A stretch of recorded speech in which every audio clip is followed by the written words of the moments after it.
Okay. आता याच गटामध्ये कोपरोलीच्या 122च्या 1मध्ये अजून एक मेंबर आज आपल्यासोबत आहेत. त्यांनीसुद्धा ह्या 122च्या 1मध्ये जागा घेतलेली आहे आणि त्यांचं नाव आहे मिस्टर गावडे, दिनेश गावडे. आज दिनेश गावडे आपल्यासोबत आहेत आणि आपल्या जमिनीचा ते ताबा घेत आहेत. तर MJ रिअल्टी बरोबरचा त्यांचा प्रवास हा कसा वाटला आज आपण त्यांच्याकडनं ऐकून घेऊया.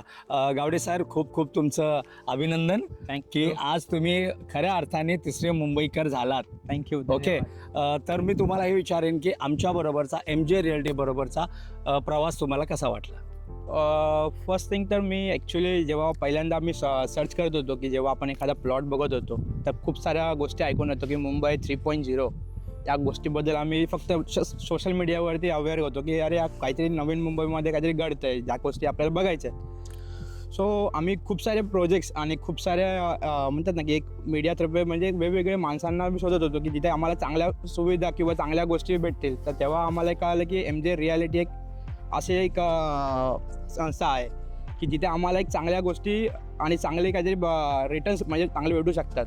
तर तेव्हा आम्ही एखादा त्या गोष्टीसाठी आम्ही MJ रियालिटीला कनेक्ट केली आणि नाही म्हणता आम्ही 3 ते 4 वेळा या प्रोजेक्टवरती व्हिजिट केली आहे. कारण की जस्ट नेमकं खरं आहे की नाही या गोष्टी शोधण्यासाठी की बाबा हां ही जागा इथेच आहे की नाही किंवा दुसरीकडे कुठे दाखवत आहेत किंवा पेपर्स कसे असतील. आमचा एक खात्रीदायक म्हणजे जे आम्हाला MJ रियालिटीकडनं खात्रीदायक अशी एक गोष्टी कळाली की नंतर मग आम्ही म्हटलं की चला हां इथे आपण एक इन्व्हेस्टमेंट करू शकतो आपल्या पद्धतीनुसार.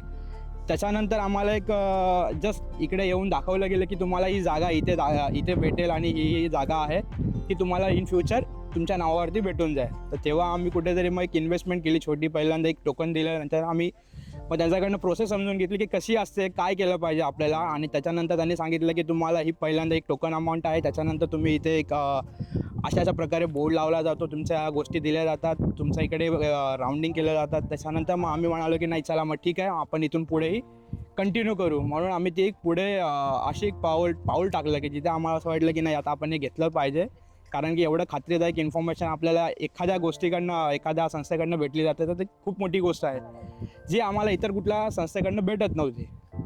आणि थँक्यू सो मच तुम्ही आम्हाला एवढं कॉपरेट केल्याबद्दल आणि तुम्ही आम्हाला सहन केल्याबद्दल की आम्ही जेणेकरून 4 ते 5 वेळा तुमच्याकडे व्हिजिट केली होती. एकदम. कारण की आम्हाला खात्री आहे ॲक्च्युली, कारण की खूप साऱ्या मार्केटमध्ये अशा गोष्टी घडतात की जेणेकरून आम्हाला घेऊ नये किंवा हात टाकावा की नाही हा प्रश्न पडायचा. त्याच्यामुळे नक्की थँक्यू. Thank you sir. थँक्यू.